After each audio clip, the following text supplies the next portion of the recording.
Hablando de, la entrevista en la que abordamos temas de política, economía, salud, gastronomía, arte y temas culturales. Aquí preguntaremos lo que otros no preguntan. Hablando de, la entrevista con William Aguilar. Cada semana un protagonista diferente en Hablando de.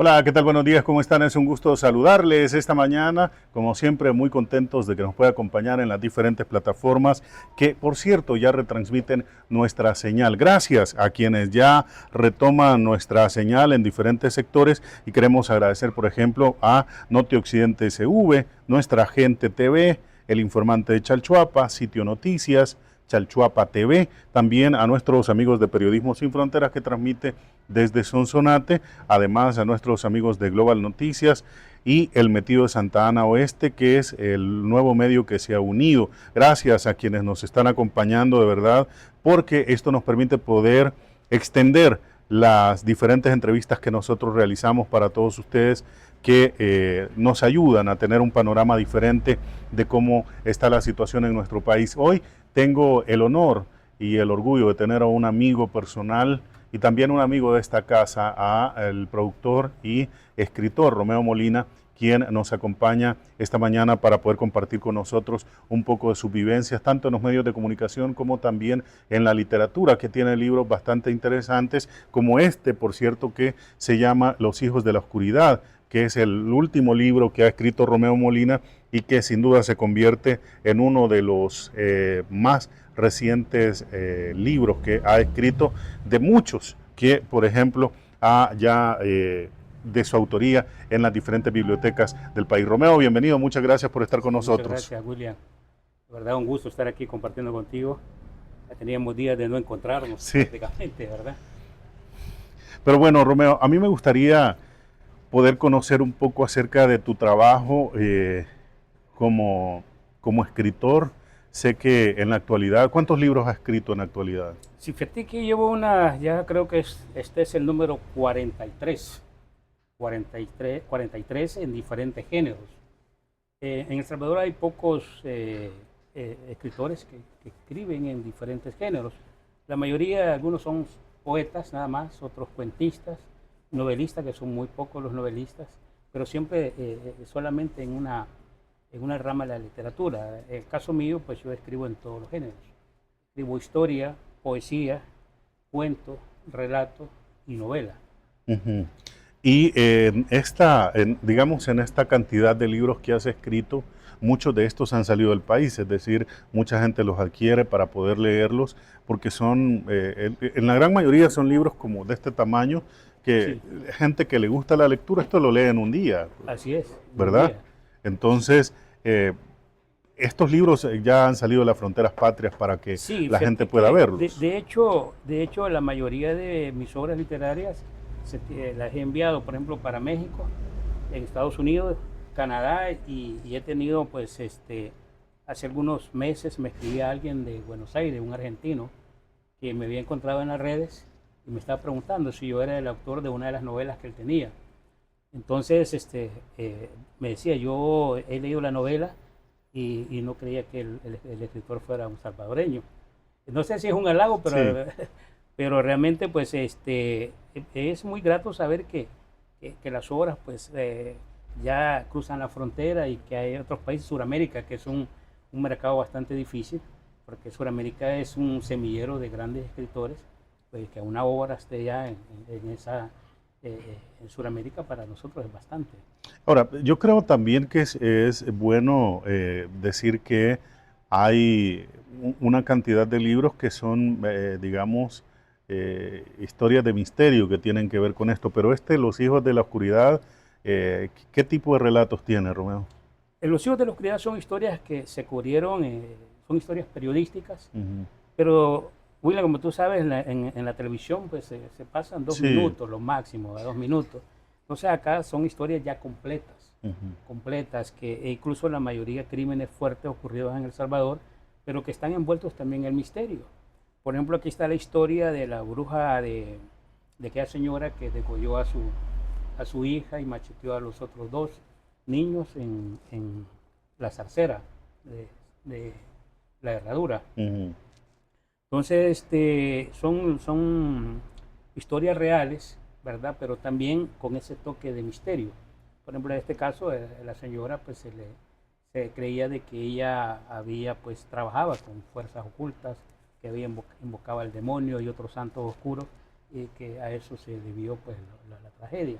Entonces la mayoría son historias así, historias periodísticas, pero con ese toque de misterio.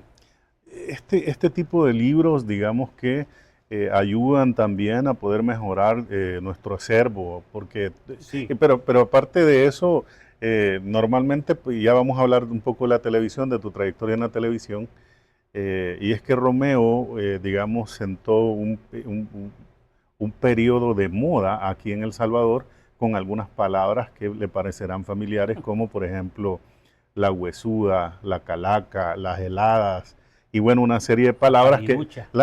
que más adelante vamos a platicar acerca de ellas, pero Romeo, digamos, hizo eso. Estos libros tienen ese lenguaje coloquial salvadoreño que vemos, que habíamos escuchado en palabras como esa a la hora de Sí, preparar yo creo titulares. yo creo, William, que un escritor tiene que respetar eso, de lo contrario la historia no serviría, Ujú, ¿verdad? Porque no podemos usar nuestro propio lenguaje, sino que los personajes tienen su propia personalidad, su forma de hablar. Entonces, en mis libros yo respeto mucho eso. Incluso en mis libros respeto también las creencias, los mitos, el folclore nuestro. Entonces yo lo respeto mucho. Por eso es que la mayoría de la gente que lee mis libros le gusta por eso, porque respetamos esa parte de nosotros. ujú. No, a diferencia de algunos compañeros escritores, tratan de usar un lenguaje muy delicado para las historias. Pero eso le quita fuerza a una Sí. historia. Las historias, los personajes tienen que ser reales, hablar así como hablan, se escribe como hablan, sus costumbres, sus creencias, Ujú. ¿verdad? Todo eso se respeta en mis obras. Hay uno que tiene un nombre, digamos, como que muy interesante. Quiero agradecer a nuestros amigos de Nuestra Gente TV que ya está retransmitiendo, también a nuestros amigos de Sitio Noticias y Mi País TV que están retransmitiendo la señal también. Así que muchas gracias a los amigos ahí que nos están ya acompañando. Hay uno que tiene un nombre muy interesante eh, que escribiste hace algunos años, que es una cruz para, ¿cómo se llama ese libro? Una cruz para mis putas. ¿Por qué se llama ese libro así? Lo que sucede es que ese libro surgió de una entrevista con un asesino serial. Ujú, Entonces, de hecho, yo no le puse el nombre, sino que salió de la misma entrevista. ujú, Es un tipo que había cometido varios crímenes y que, por cierto, está pagando una condena ya. ujú. Está detenido, ya lleva varios años encarcelado. Y yo le pregunto una vez, ¿por qué él mató a varias mujeres? Y yo le preguntaba, ¿por qué? Porque él las violaba y las mataba después. Yo le decía, ¿por qué? Si te querías desquitar de algo, ya, eh, ¿por qué las tenés que matar? Entonces él me dice, porque son mis putas. De ahí surgió el nombre de la novela.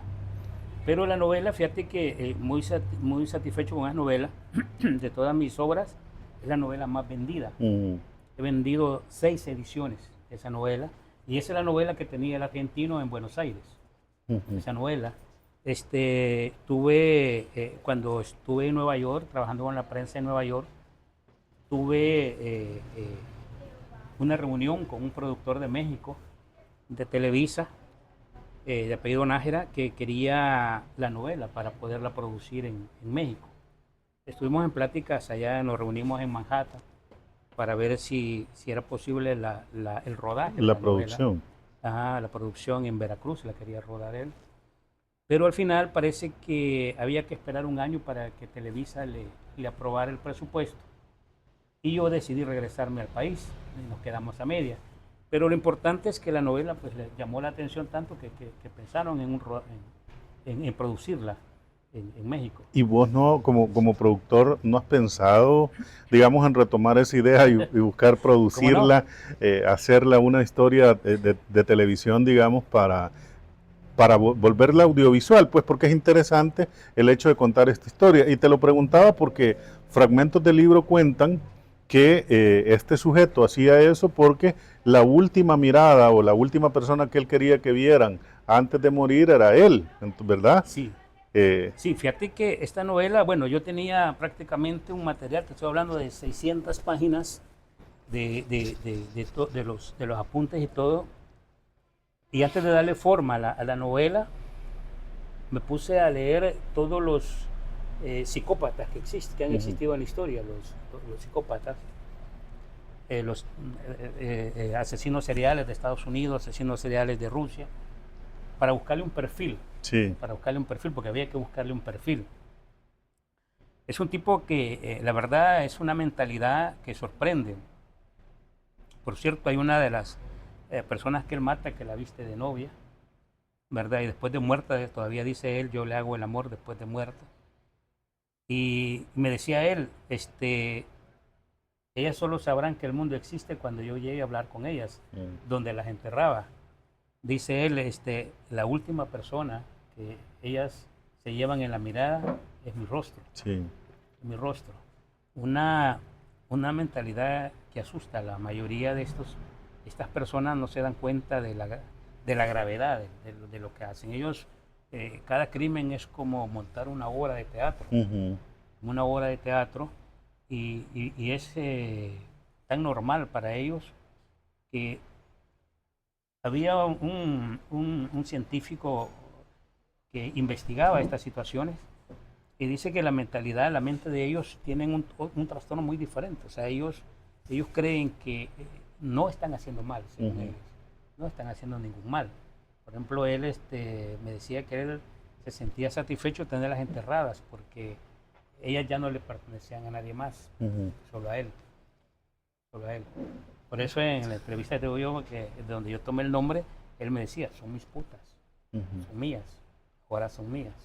El hecho de relatar, digamos, en tus libros este tipo de historias, les permite, digamos, a la gente poder tener historias totalmente diferentes, nada parecido a Caperucita Roja, Sí. o a Blancanieves, sino... Cuentos de hadas. Sí, exacto, sino tener, digamos, un relato un real. relato diferente, pero real, de hechos que se han registrado en el país que muchas veces la gente no los conoce. ¿Dónde te ha llevado esta literatura a presentar tus libros? ¿En qué países has estado? Sí, fíjate que los presenté, digamos, en México y en Estados Unidos, en diferentes lugares de Estados Unidos. Incluso he tenido reconocimientos en Estados Unidos. De ahí de Estados Unidos se han enviado para otros países, por ejemplo Canadá. Incluso, te cuento, hubo gente que me visitó en el espacio cultural que teníamos en Oriente, en Berlín, gente que venía de Alemania, de Holanda, y se llevaron una gran cantidad de libros. Una persona de Alemania se llevó 10 obras. 10 obras, de Holanda se llevó, una familia se llevaron 8 obras literarias. Entonces, ¿cómo te dijera? Mis historias literarias han llegado a lugares inimaginables, pues, ¿verdad? Por ejemplo, imagínate, Alemania, Holanda, Sudamérica, Canadá, México, Estados Unidos. Entonces, creo que para nosotros es la única manera de podernos dar a conocer, divulgar, es fuera de la frontera. El país, el consumo literario es muy poco. Es más externo, ¿verdad? Sí, entonces es más externo. La mayoría de mis compañeros, poetas, escritores, que quieren, digamos, tener un crecimiento mayor, tienen que ser fuera. La verdad es que, como ahí se cumple lo que dice el dicho, que nadie es profeta en su tierra. Así es. Así, sin embargo, fíjate que acá yo he tenido algunas satisfacciones también, porque como tú sabes, también he sido homenajeado por algunas universidades, he sido homenajeado y premiado por la Universidad de El Salvador. Reconocimientos que muy pocas personas pues, han recibido.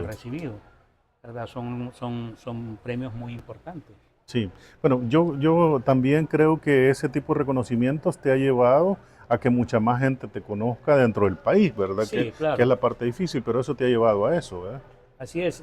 Sí, yo creo que hay una... Mira, aquí tenemos en el país poetas muy buenos, escritores muy buenos, pero que no han tenido una divulgación mayor y solamente son conocidos, como decimos nosotros, por el papá, la mamá, los Sí, hermanos, ¿verdad? sí, sí, sí. Entonces, pero fíjate que gracias a Dios yo he tenido muchísima gente, pues me conoce porque además de estos reconocimientos en algunas universidades, también hubo divulgación en la televisión, Ujú. ¿verdad? ¿Te acordás? Hubo divulgación en algunos medios y esto pues ayudó que mucha gente pues Conociera tu trabajo. conociera mi trabajo literario. Vamos a ir a un corte, Romeo, y al volver quiero que hablemos un poco de tu paso por la televisión como productor de televisión y poder conocer acerca del trabajo que realizaste en los medios televisivos que te llevaron, digamos, a crear o a poner de moda algunas palabras como las que ya estaba Ajá. mencionando. Vamos a ir a la pausa, pero antes quiero agradecer a nuestros amigos de Dilaxa, que son nuestros patrocinadores. Recuerde que Dilaxa tiene el número fácil, el 2440-2000. Ahí puede pedir el agua Hawaiian Cool, que es la que nosotros tenemos acá en nuestro set. Y además otro tipo de productos, el número fácil, recuerda el 2440-2000 para que haga sus pedidos en Dilaxa. Ya regresamos.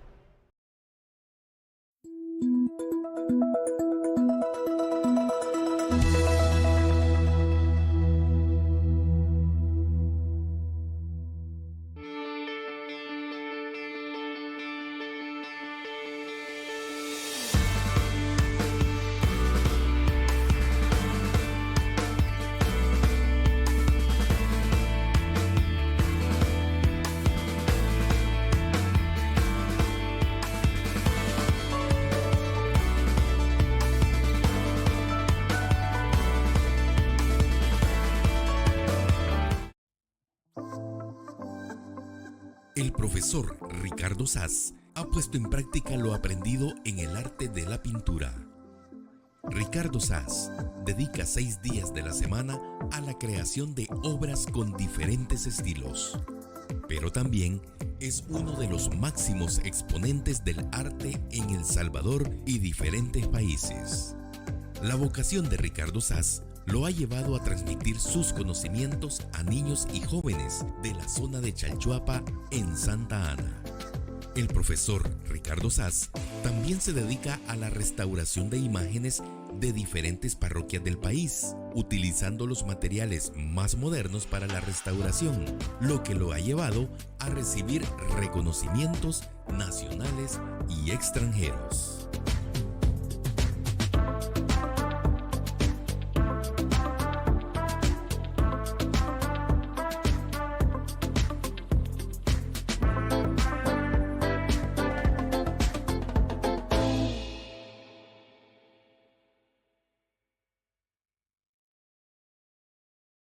Intermedios Digitales. Somos un grupo de medios creados para llevarte la información veraz y oportuna.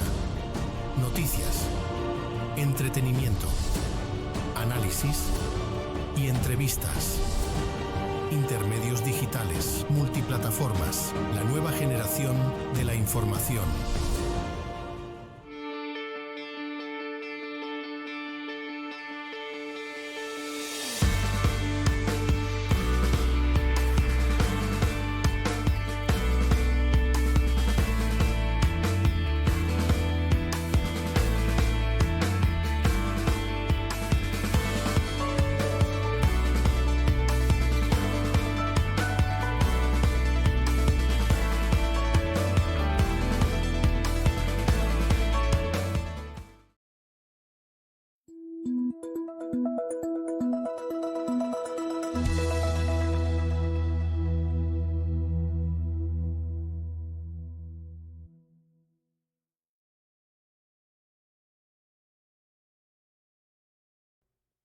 Muchísimas gracias por continuar con nosotros. Romeo Molina nos acompaña esta mañana, productor y también escritor, para poder hablar acerca de temas de sus libros, pero también de su paso por la televisión. Antes quiero agradecer a nuestros amigos que retransmiten nuestra señal, Notioccidente SV, Nuestra Gente TV, El Informante de Chalchuapa, Sitio Noticias, Chalchuapa TV, además El Vigía de Chalchuapa, Periodismo Sin Frontera, Global Noticias y El Metido de Santa Ana Oeste, que es ENSAO, que es la página más reciente que tenemos, y gracias a quienes ya nos están retransmitiendo, a quienes nos ven en nuestro canal de YouTube, El Señor Metido 3D, así aparecemos en YouTube. Muchas gracias. También puede suscribirse, activar la campanita y dejar su comentario también para poder conocer qué piensa usted de nuestros invitados cada sábado y de cada uno de los materiales que les compartimos en nuestro canal en YouTube. Bueno, muchas gracias por estar con nosotros. Vamos a continuar platicando con Romeo Molina y hablábamos, Romeo, antes de ir a la pausa acerca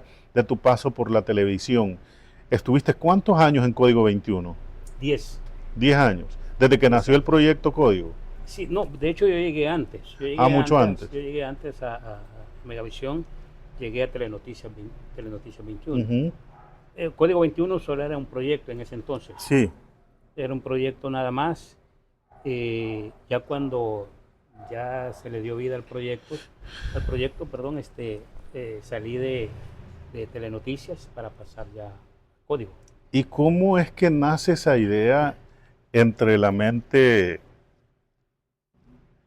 digamos, interesante de Roberto Hugo Presa y de vos, de ponerle ese lenguaje coloquial, de esas palabras, digamos, de la calaca, la huesuda, las heladas, Sí. la pálida y todas esas?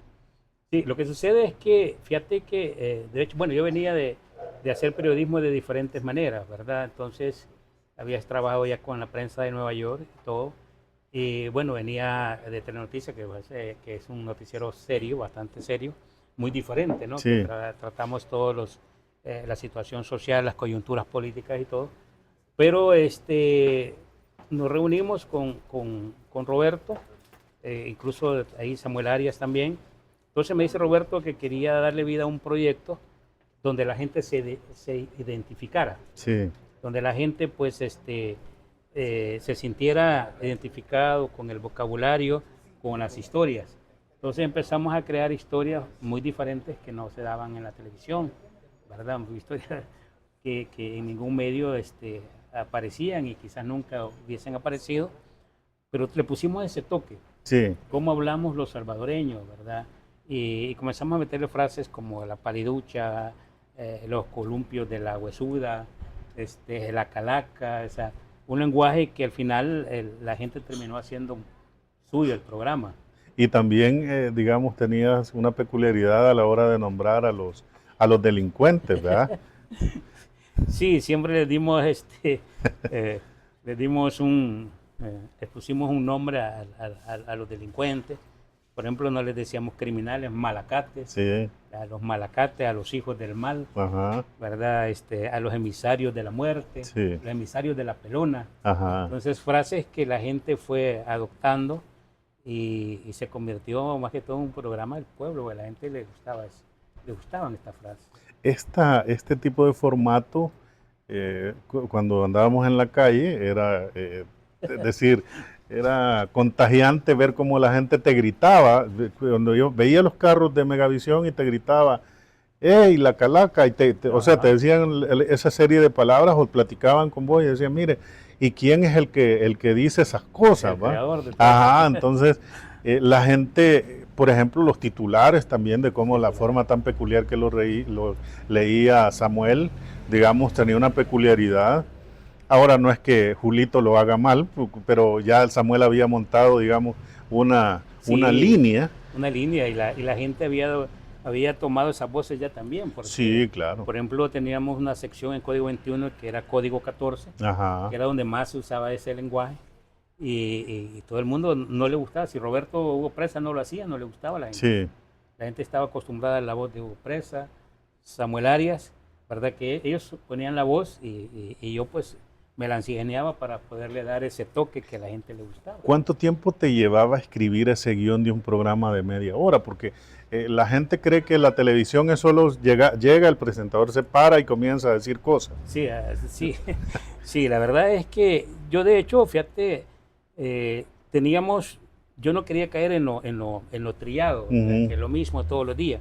Entonces yo durante la noche, después que llegaba el canal, comenzaba. Y como yo tenía también un proyecto social, entonces yo andaba en las comunidades y cualquier palabrita que escuchaba de la gente, de los cantones, de las zonas rurales, yo la adoptaba. Entonces trataba de adaptar esas palabritas que a veces nadie había escuchado en el programa. Entonces todos los días yo estaba tratando de crear algo nuevo en la noche, y por ejemplo ya para el siguiente día yo ya tenía, ya me había ingeniado todas las frases que le iba a meter al programa del día. ¿Verdad? Yo llegaba tipo 2 de la tarde, el programa iba a las 9, entonces tenía toda la tarde para irle dando forma y irle dando esa gracia que puso al programa como el número 1. Pues. Sí, porque Roberto grababa el código 14 como a las 4 o 5 de la tarde, ¿va? Sí, o sea, hora, 3 horas después de que llegabas. Sí, esa hora ya lo tenía listo.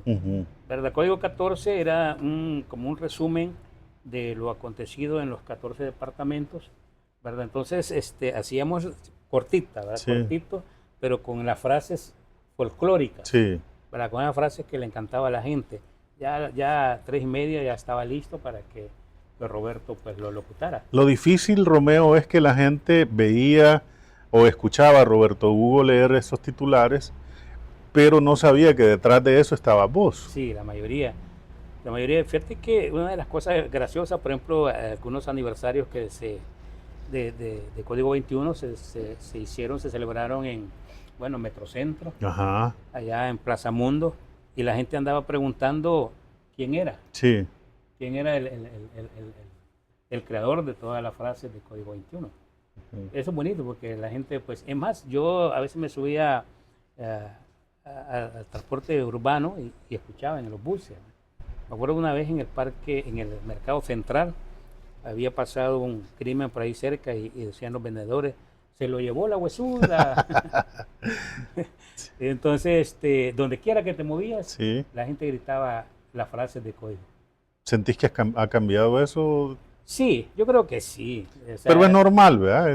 Sí, creo pero a veces yo creo que los cambios deben ser para mejorar, para crecer, pero yo creo que se van a enojar conmigo, pero yo me encuentro gente en la calle que sabe que yo era y me dice, mire, de que usted ya no está, nosotros ya no vemos el programa. Sí.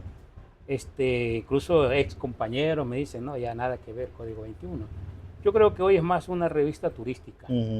Que un programa como ya la gente ni siquiera lo menciona. Ahora, también hay que darle crédito no solo a Roberto Hugo Presa, a Samuel Arias y a vos, Romeo, sino también hay que decir que el equipo de periodistas que había en esa época era considerablemente. Sí. Gaby Sosa, Gabriela Sosa era muy buena. Gabriela Sosa, teníamos a Fernando Grijalva. Fernando Grijalva, fíjate que muy pocos reporteros como Fernando Grijalva tenían ese... Fernando Grijalva sabía cómo locutar una nota de acción policial, cómo locutar una nota de misterio, pobreza, una nota de misterio. Muy poca gente le ponía la salsa que Fernando Grijalva le ponía a esas notas. Estaba Néstor Ríos también. Estaba Néstor Ríos. Estaba en ese tiempo estaba... Atilio Urías. Que Atilio era buenísimo también para trabajar, era un tipo, aparte era muy disciplinado porque era el que le tocaba las madrugadas y Atilio era... Las historias nocturnas, sí, las historias de bolitos, sí. era Atilio Urías. Entonces la generación de periodistas también tenía mucho que ver ya a la hora de la realización de un producto tan interesante como este programa que vos producías. Y te digo, la gente...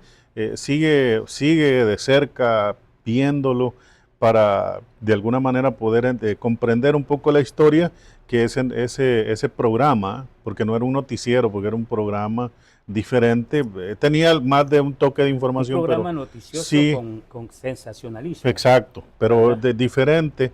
Sin embargo, marcó un tiempo, una época en la vida de ustedes.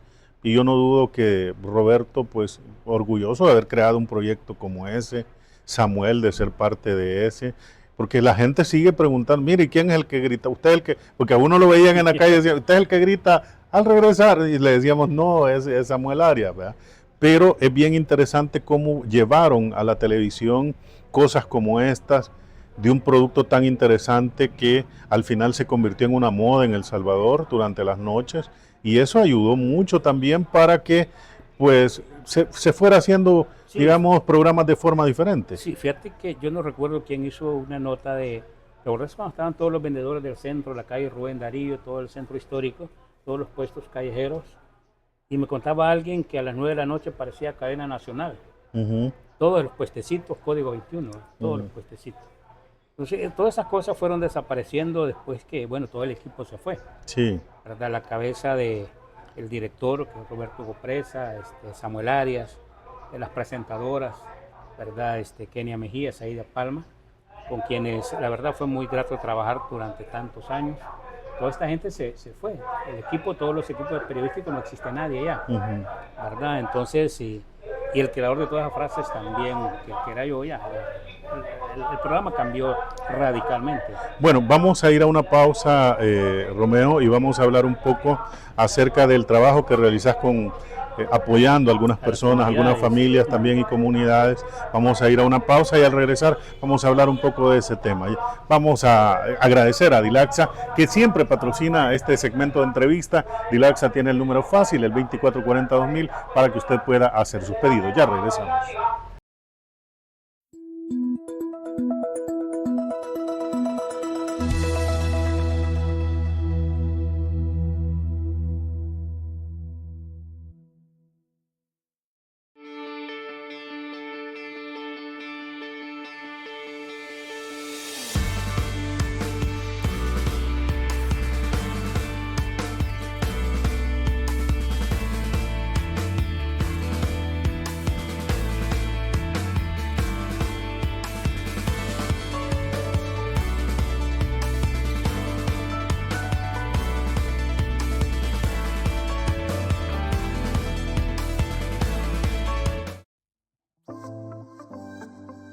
El profesor Ricardo Saz ha puesto en práctica lo aprendido en el arte de la pintura.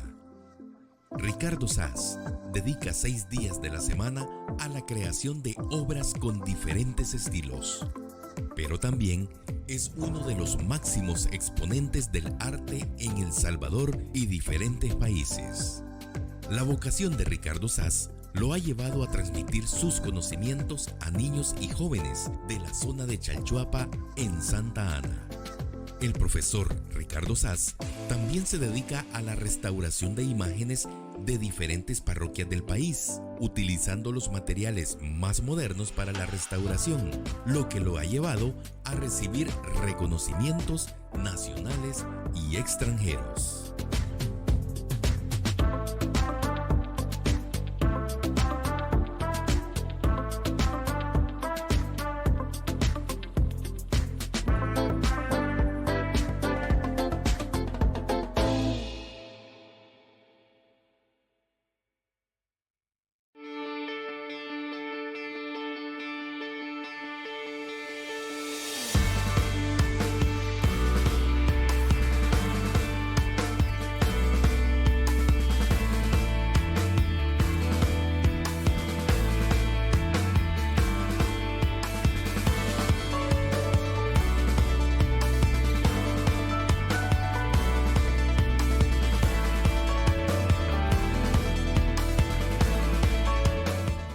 Intermedios digitales. Somos un grupo de medios creados para llevarte la información veraz y oportuna.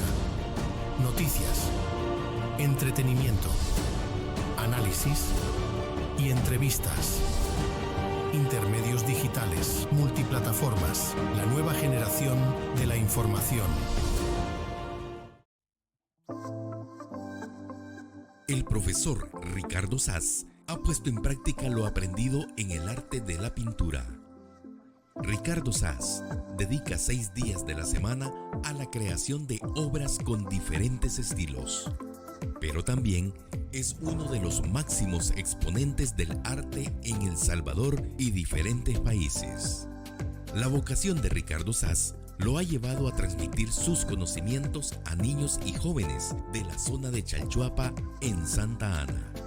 El profesor Ricardo Saz también se dedica a la restauración de imágenes de diferentes parroquias del país, utilizando los materiales más modernos para la restauración, lo que lo ha llevado a recibir reconocimientos nacionales y extranjeros.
Bueno, muchísimas gracias por continuar con nosotros. Seguimos platicando con Romeo Molina.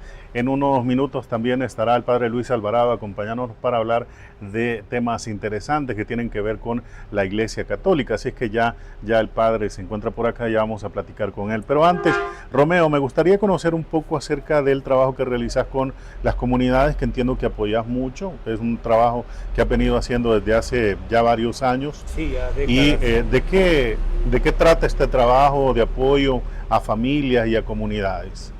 Sí, fíjate que, bueno, yo siempre he tenido conciencia de la situación que tienen algunas familias. Hemos visitado, hemos conocido realmente las situaciones difíciles de personas que no cuentan con recursos. Sí. Personas que viven, además de vivir en una extrema pobreza, carecen de lo básico. Sí. Personas que no tienen alimentos, personas que no tienen acceso a medicinas, ¿verdad? Gente que vive bajo casas con plástico, láminas podridas. Entonces, consciente de esa situación, llevamos ya décadas gestionando con amigos. Sí. Con amigos, porque realmente siempre la gente dice tiene que ser el gobierno o las instituciones gubernamentales quienes hagan eso. Pero yo creo que no, nosotros tenemos que hacer nuestra parte, ¿verdad? Tenemos que hacer nuestra parte y realmente eso es lo que hemos estado haciendo durante muchos años, gestionando ahí con los amigos. Hay amigos que son muy, muy solidarios, que viven en Estados Unidos, y que cuando tenemos una familia que está pasando hambre, que está azotada por las enfermedades, pues ellos levantan la mano y me dicen, mira, vamos a apoyar con esto, vamos a construir vivienda, mira, vamos a ayudar con camas, vamos a ayudar con una cocina, vamos a ayudar con alimentos, vamos a ayudar con un tratamiento médico. Y así es como hemos podido sostener este proyecto. El proyecto se llama Fundación Poetas del Bien El Salvador. Sí. Se llama. ¿Y cuántos, si pudieras hacer un promedio de familias a las que has ayudado, que por cierto has ayudado a familias de Chalchuapa, Bastantes ¿verdad? familias de Chalchuapa. Yo no sé si recordás hace unos años cuando ayudamos el famoso caso de Don Carlos, que ayudamos aquí por la zona del sí, hospital, ¿te acordás? claro, Que claro. Nosotros producimos una nota aquí localmente. Hay y vos... otro niño más adelante que se llama Nehemías. Ajá. Es un niño con parálisis cerebral y varios casos. En Chalchuapa hemos atendido varios casos también, así como Santa Ana, Aguachapán, Sonsonate. Nosotros hemos estado en diferentes lugares, en diferentes departamentos donde hay una necesidad, pues ahí hemos. Y el trabajo de la Poetas del Bien se llama, ¿verdad? Que es parte del trabajo que estás realizando, ya lleva varios años y es con ayuda de otras personas de otros lugares, pero también vos tenés que movilizarte de un lado a otro. Sí, fíjate que eso es lo más difícil porque, digamos, nosotros, la mayoría de los proyectos son locales. La gente arma un proyecto y lo hace local, ¿verdad? Para la ciudad o la comunidad donde vive. Nosotros no, nuestro proyecto es a nivel nacional. Sí. ¿Verdad? Por ejemplo, de repente nos reportan un caso en Chalatenango, un cantón de Chalatenango. No nos importa el lugar, lo difícil, el acceso. Nosotros llegamos. Y luego pues publicamos la historia, la mandamos a las personas que siempre nos han apoyado y ellos deciden. Es muy difícil. Nosotros tenemos necesidades de transporte, de gasolina, a veces alimentación para el equipo. ¿Verdad? La mayoría somos voluntarios, pero igual las personas que nos colaboran hay que darles pues su alimentación, ¿verdad? A veces son misiones salimos en la madrugada, regresamos noche, a veces otra vez de madrugada regresamos, porque los lugares son remotos. Sí. Hemos estado en San Miguel, en cantones donde hemos tenido que cruzar ríos, aquí en el Congo nos fuimos a meter a un cerro fangoso, muchas vivencias en esas misiones, pero al final satisfechos porque podemos cambiarle la vida a una gente. Le cambiamos la vida a las personas, pero fíjate, una cosa muy importante, William, es que no solamente cambiamos su situación de vida, sino que también esta gente, por la miseria en la que han vivido por muchos años, han perdido la fe, Sí. han perdido la esperanza, han dejado de creer en Dios. Nosotros no solamente abastecemos las necesidades físicas, sino que también les devolvemos la fe. Ujú. Vuelven a creer otra vez, ya no se sienten olvidadas. Sí. ¿Verdad? Es una misión bastante bonita, pero que últimamente muy pocos apoyan.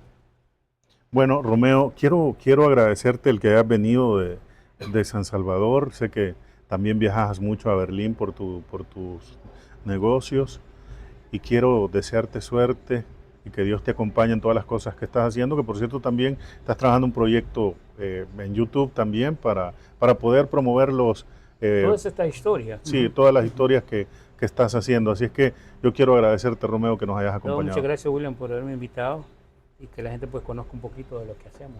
Muy bien. Sí. Nos vamos a despedir de esta parte de la entrevista, pero al volver viene con nosotros el padre Luis Alvarado para poder platicar acerca de temas que tienen que ver con temas religiosos, pero ¿por qué es importante en este periodo, no solo en el periodo final del año, sino todo el tiempo, pero por qué en este periodo se practica lo que llaman el Adviento? Es parte de lo que vamos a estar platicando con el padre Luis Alvarado. Ya regresamos.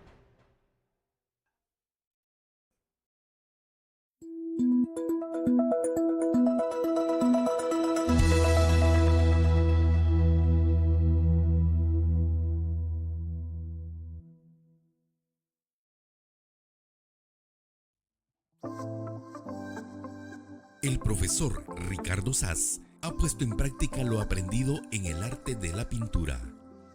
Ricardo Saz dedica 6 días de la semana a la creación de obras con diferentes estilos, pero también es uno de los máximos exponentes del arte en El Salvador y diferentes países.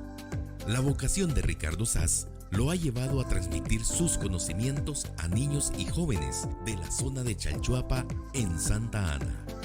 El profesor Ricardo Saz también se dedica a la restauración de imágenes de diferentes parroquias del país, utilizando los materiales más modernos para la restauración, lo que lo ha llevado a recibir reconocimientos nacionales y extranjeros.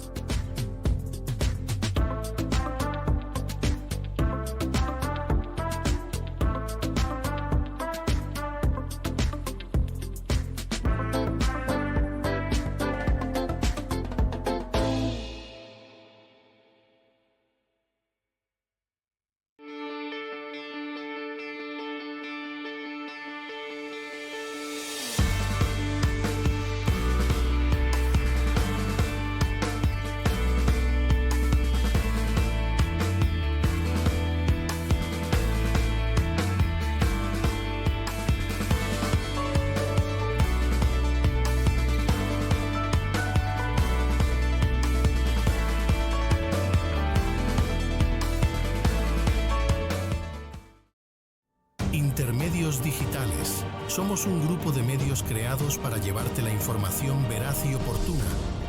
Noticias, entretenimiento, análisis y entrevistas. Intermedios Digitales, multiplataformas, la nueva generación de la información.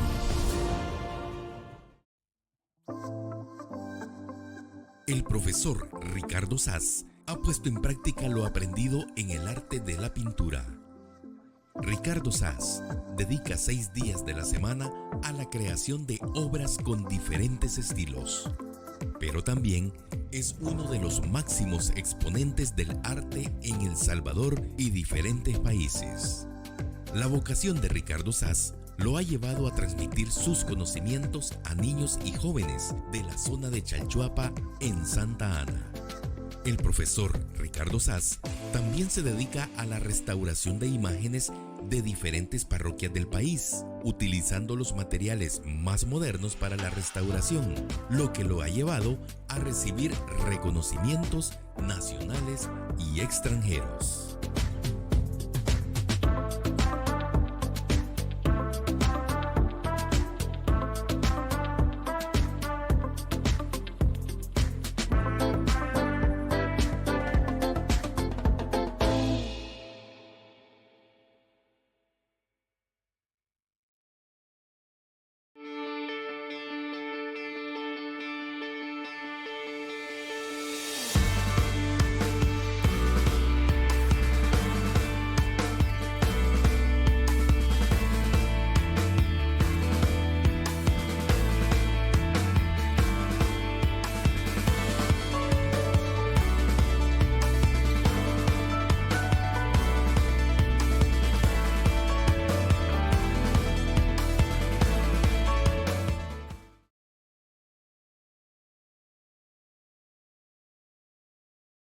Intermedios Digitales. Somos un grupo de medios creados para llevarte la información veraz y oportuna.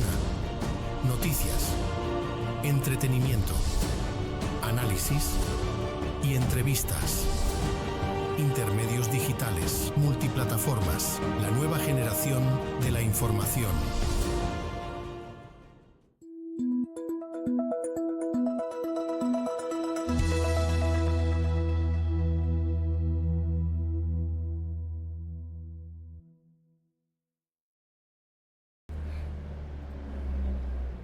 Muchísimas gracias por continuar con nosotros. Como lo decíamos antes de ir a la pausa, ya está con nosotros el padre Luis Alvarado. Él es párroco de la iglesia Nuestra Señora de Guadalupe de Aguachapán.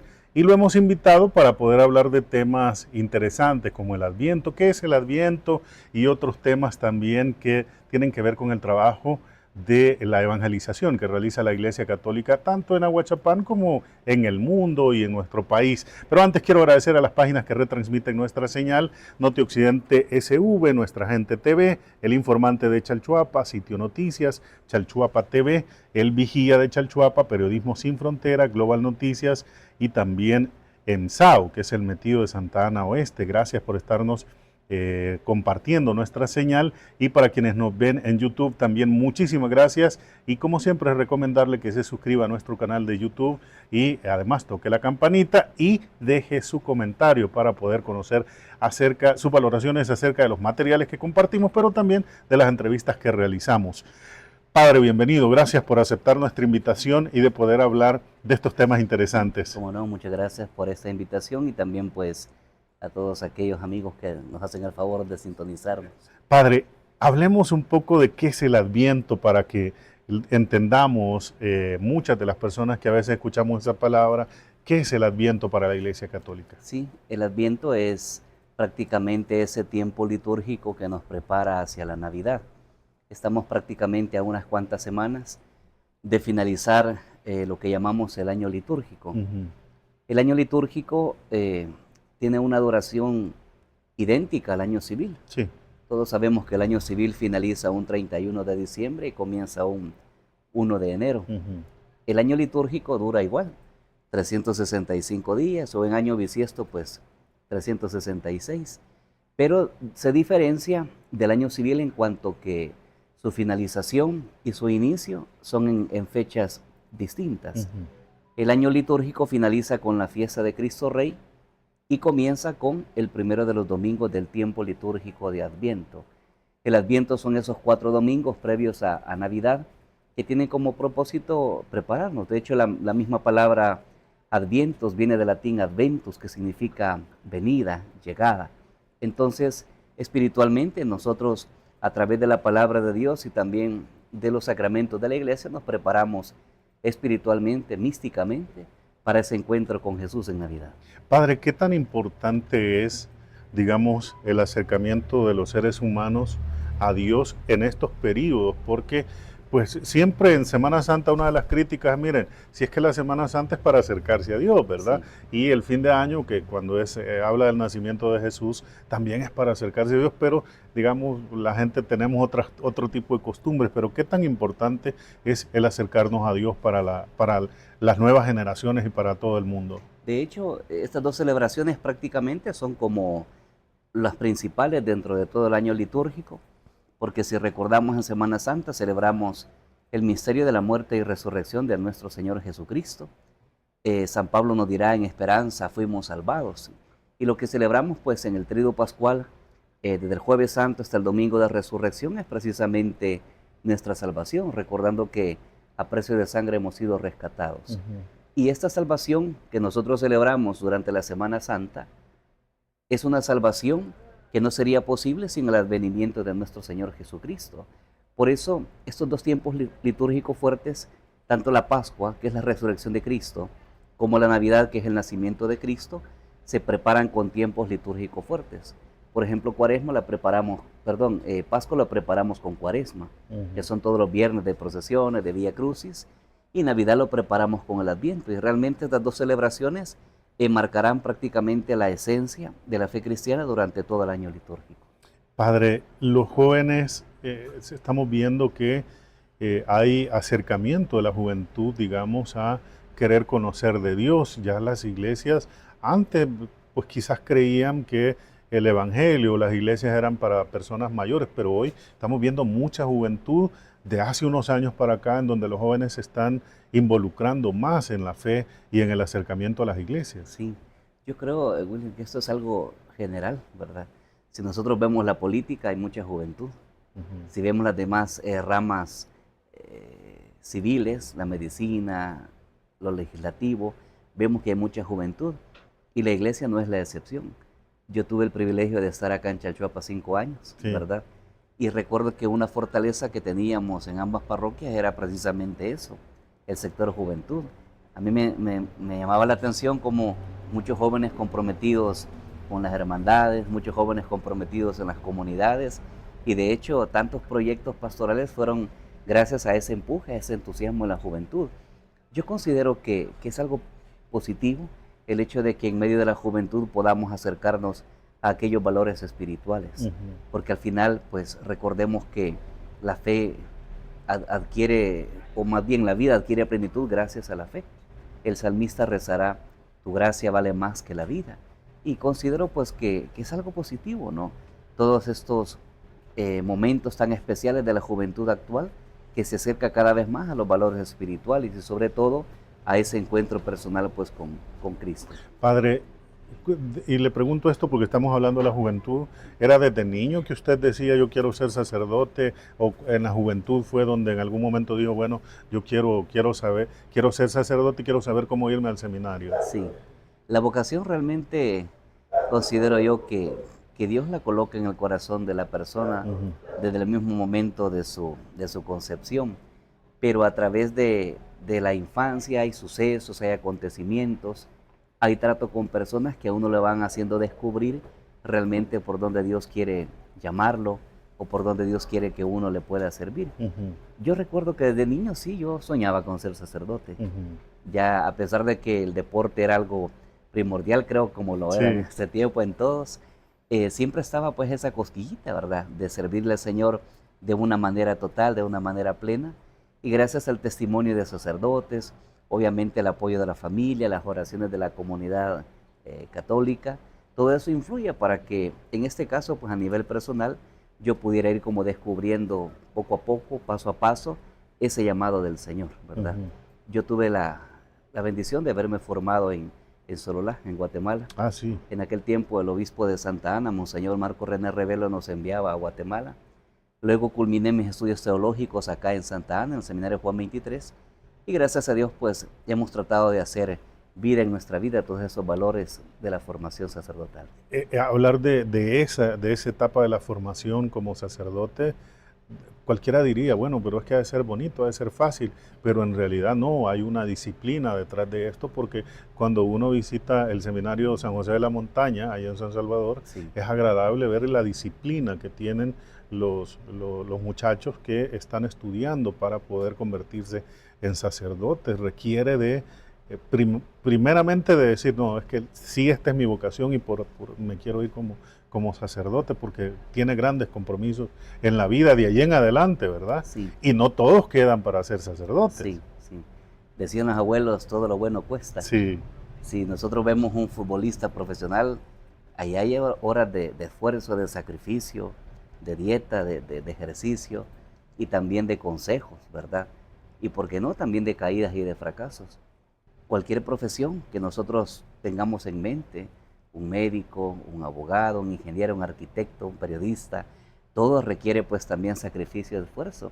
Y la vida ministerial es igual, ¿verdad? El sacerdocio, la ventaja siento yo, que muchos lo ven como desventaja, es el estar internos. Sí.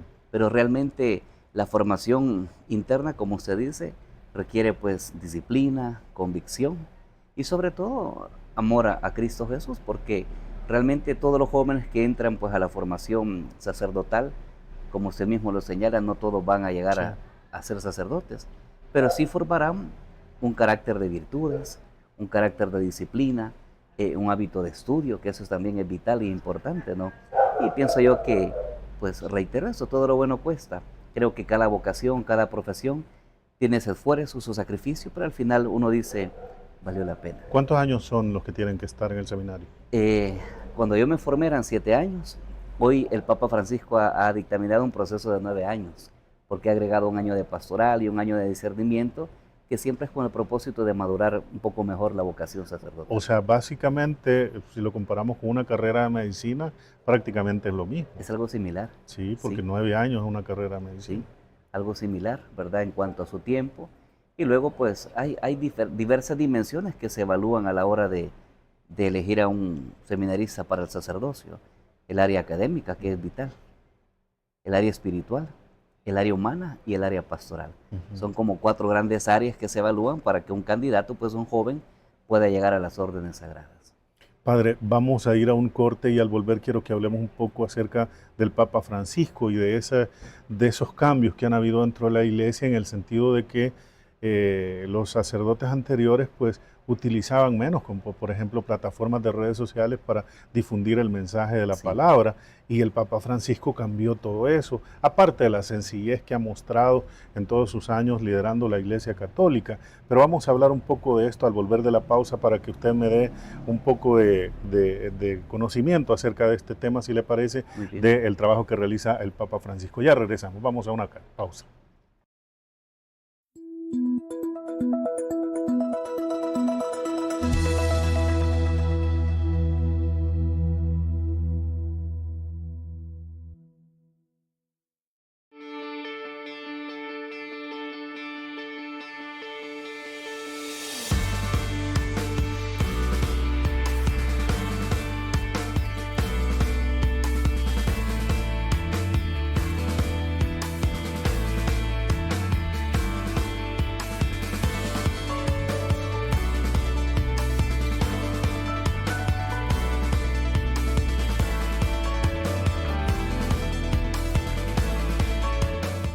Intermedios digitales. Somos un grupo de medios creados para llevarte la información veraz y oportuna. Noticias, entretenimiento, análisis y entrevistas. Intermedios digitales, multiplataformas, la nueva generación de la información.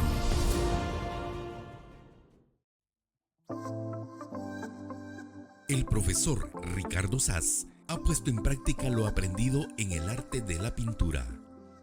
Ricardo Saz dedica 6 días de la semana a la creación de obras con diferentes estilos, pero también es uno de los máximos exponentes del arte en El Salvador y diferentes países. La vocación de Ricardo Saz lo ha llevado a transmitir sus conocimientos a niños y jóvenes de la zona de Chalchuapa, en Santa Ana. El profesor Ricardo Saz también se dedica a la restauración de imágenes de diferentes parroquias del país, utilizando los materiales más modernos para la restauración, lo que lo ha llevado a recibir reconocimientos nacionales y extranjeros.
Muchísimas gracias por continuar con nosotros. El padre Luis Alvarado nos acompaña. Gracias por estar acompañando también a ustedes esta entrevista. Quiero agradecer a nuestros amigos de Dilaxa con su número fácil, el 2440-2000, para que usted haga sus pedidos de agua Hawaiian Cool, que la distribuyen en Dilaxa, en Santa Ana.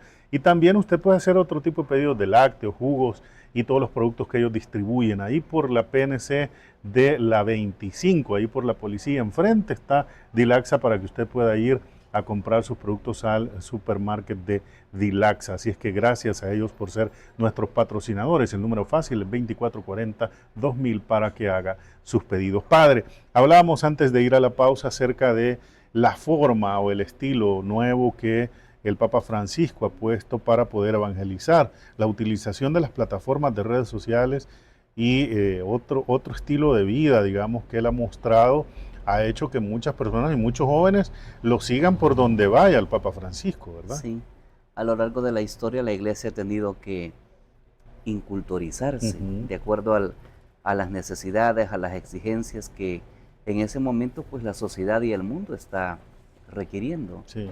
Si recordamos en la década del 60, pues viene el Concilio Vaticano II.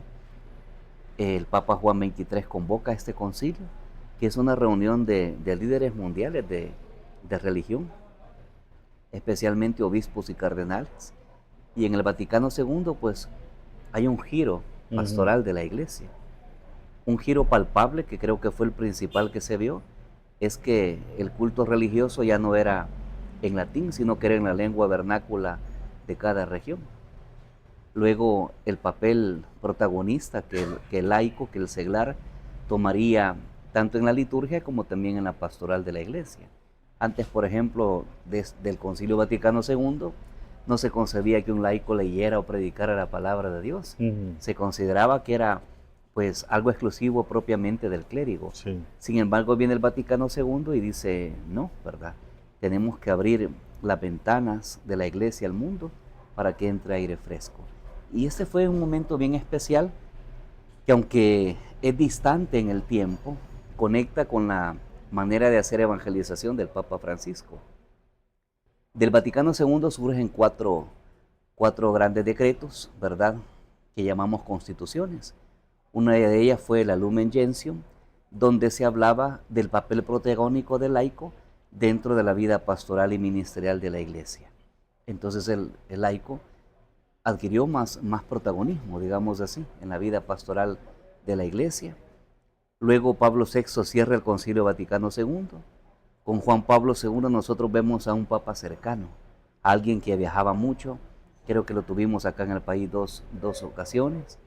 Y gracias a la labor del Papa Juan Pablo II, nos acercamos un poco al papado, al sucesor de Pedro, al vicario de Cristo acá en la tierra. Luego con el Papa Benedicto XVI, para mí es una persona de una gran admiración, ya que su teología, su doctrina, siempre muy certera, ¿verdad? Muy fija en el Señor y muy iluminadora. Y luego el Papa Francisco, con una manera un poco más coloquial, más cercana, de poder transmitirnos y llevarnos el Evangelio de Cristo Jesús, y sobre todo pues adaptándose a los tiempos actuales, en este caso pues las redes sociales. Recordémonos que estamos en una transición de medios. Hemos pasado de los más media, ¿verdad?, la tradicional prensa, la televisión, la prensa escrita, la radio. De los más media hemos pasado a la masa con medios. Sí. Hoy cualquiera de nosotros puede abrir un canal en cualquier red social, puede abrir una página, puede informar, puede comunicar, transmitir, y considero yo que esa cercanía ha sido bien aprovechada por la Iglesia, y sobre todo esa manera de transmitir el Evangelio del Papa Francisco desde la sencillez, quizá en un lenguaje que todo mundo pues es capaz de asimilar, de entender, y considero yo vital pues para la exigencia del mundo actual. La iglesia, digamos, local, por ejemplo, la que usted dirige en Aguachapán, digamos, retoma esa parte de esas ideas y comienza a hacer público el mensaje a través de las redes sociales, y la gente la recibe, la acepta, padre. Sí, realmente el Papa Francisco tiene un mensaje bien coloquial, es el mismo evangelio pero transmitido muy coloquialmente, y tratamos nosotros desde nuestras redes sociales de poder ser pues un eco en la voz del Papa, pero sobre todo pues centrado en el evangelio de nuestro Señor Jesucristo. Y realmente pues uno aprende de todo mundo, ¿verdad? Uno aprende de todo mundo. Yo aprendo del Papa, aprendo de un laico, aprendo también de de gente mayor, aprendo de comunicadores para poder hacer vida pues en nuestra vida todo esto. Y bien, pienso yo que las redes sociales pues son un boom que debemos saber aprovechar, sobre todo pues para transmitir valores positivos. Bueno, quiero agradecer a Carlos Hernández que nos dice por acá, muy bonito aprendizaje, saludos a usted y a su invitado. Gracias, don Carlos, gracias por estar pendiente.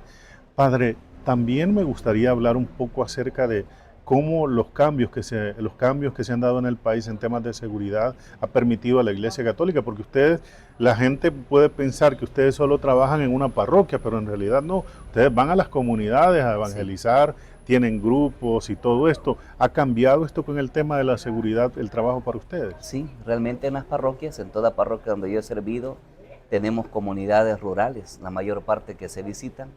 Por ejemplo, donde estoy sirviendo actualmente, en Guadalupe, Ahuachapán, yo atiendo 18 comunidades, la mayor parte de ellas pues rurales. Y recuerdo que hace 4 años, cuando recién llegué, 5 años, teníamos una boda en una comunidad. Y pues yo iba en el vehículo, todavía conociendo las comunidades, cuando de repente me encontré un retén policial y, padre, no puede pasar. ¿Por qué? Hay un tiroteo en esa comunidad. Y ya uno, pues, ¿qué le queda? En este caso, regresar. Sí. Luego convoqué al novio para otra fecha en la parroquia y resulta que se le enfermó la esposa y quizás no te conviene casarte, le dije yo. Pero a la tercera sí se pudo, entonces lograron casarse, sí, a la tercera la vencida. Y gracias a Dios, pues con los cambios sociales que tenemos como nación, se respira un ambiente muy, muy diferente, muy distinto. Es decir, antes no podíamos hacer una vigilia porque la gente tenía temor de en la noche andar en la calle, y ahora hay más libertad, hay más seguridad, la gente va, viene, qué sé yo, hacemos un taller, hacemos una asamblea, salimos 9, 10 de la noche y la gente regresa tranquila a su casa. Y los jóvenes, padre, ustedes que se acercan mucho a la juventud, por ejemplo en las parroquias, ¿qué dice acerca de esto? Yo he palpado en el joven más confianza, he palpado en el joven más confianza. Yo recuerdo pues hace unos 5 años cuando llegué siempre a la parroquia, teníamos un grupo de acólitos de 7 u 8 niños y 0 grupo juvenil, porque todos los jóvenes tenían el temor de salir y no regresar, o salir y encontrarse con cosas que les iban a perjudicar. Pero de un año para acá, yo he visto como una primavera. Sí. Convocamos una reunión de jóvenes y hay 40, 50 jóvenes, gracias a Dios, ahí. El grupo de acólitos ha crecido en un 200%. Entonces he visto como mayor confianza, mayor libertad en el joven de poder salir, de poder interactuar con otros jóvenes y sobre todo pues compartir esos principios del Evangelio. En periodos como Semana Santa, que hay, digamos, procesiones todo el tiempo, la gente, sí, es decir, la cantidad de gente creció en las actividades. Sí. Fíjese que Ahuachapán no es tan de piedad popular como Chalchuapa, sí, porque Chalchuapa en ese sentido es muy privilegiado, sí, allá es menos. Lo que hicimos el año pasado fue la elaboración de un Jesús Nazareno un poquito más bello en cuanto a arte, decoro, y esto sí ha llamado un poco la piedad popular en las personas. Y estamos como en esa transición, ¿verdad?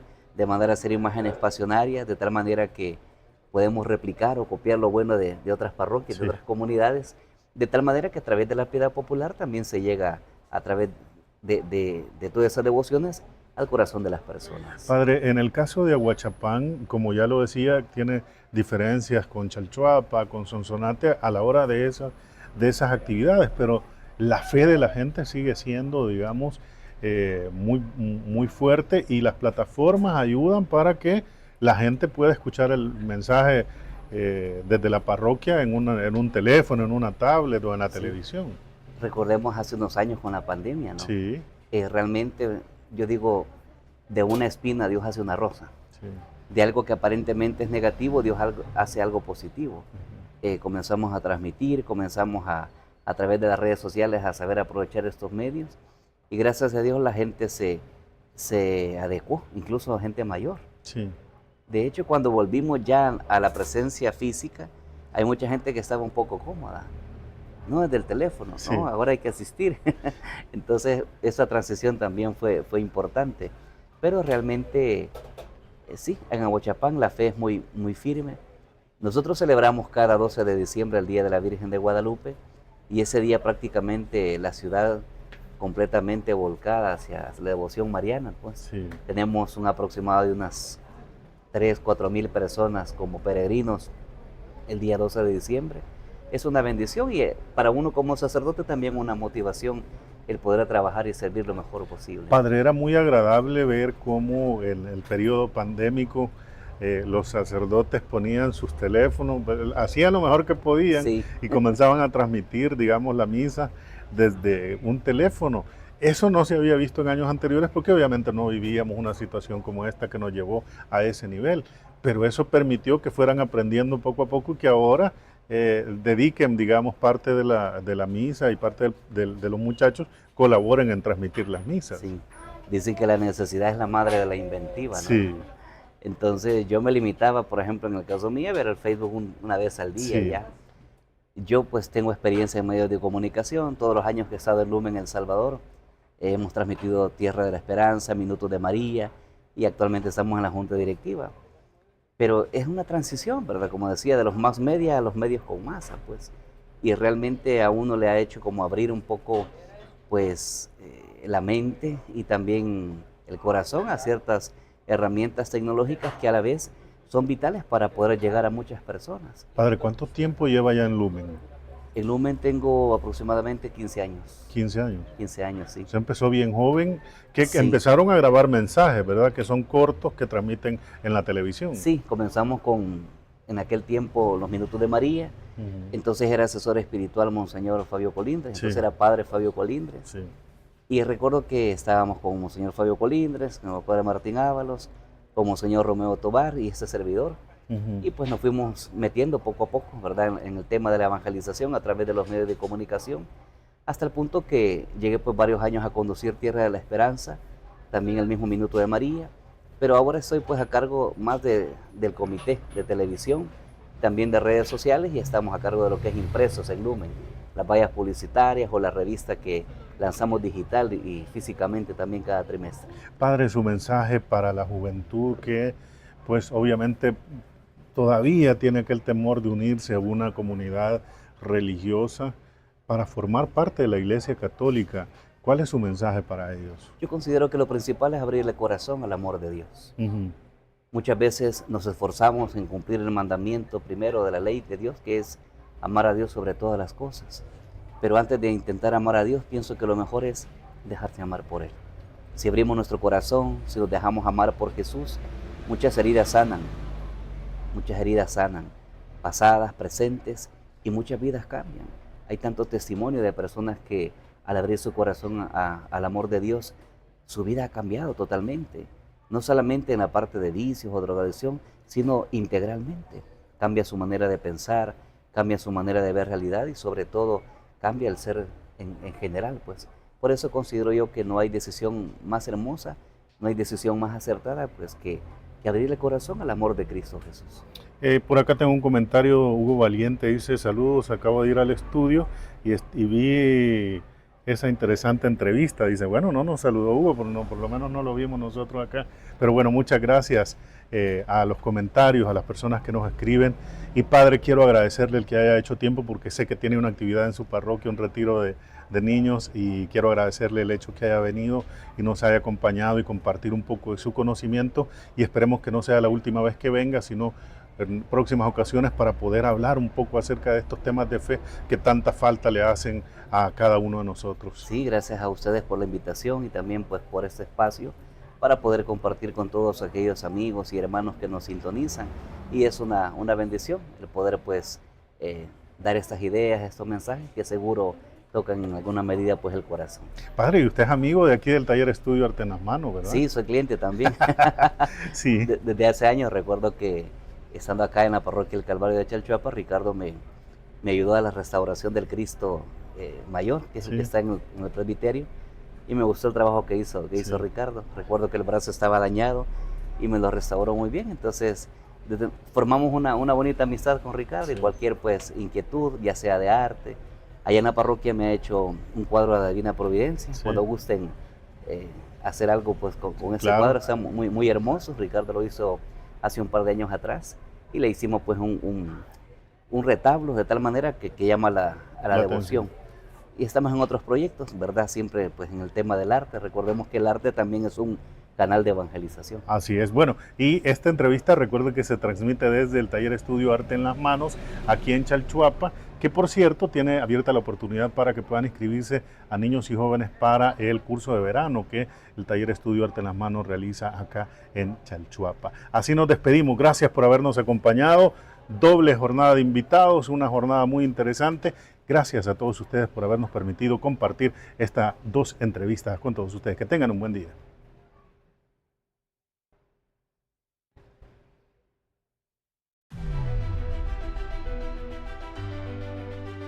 Hablando de la entrevista en la que abordamos temas de política, economía, salud, gastronomía, arte y temas culturales. Aquí preguntaremos lo que otros no preguntan. Hablando de la entrevista con William Aguilar. Cada semana un protagonista diferente en Hablando de.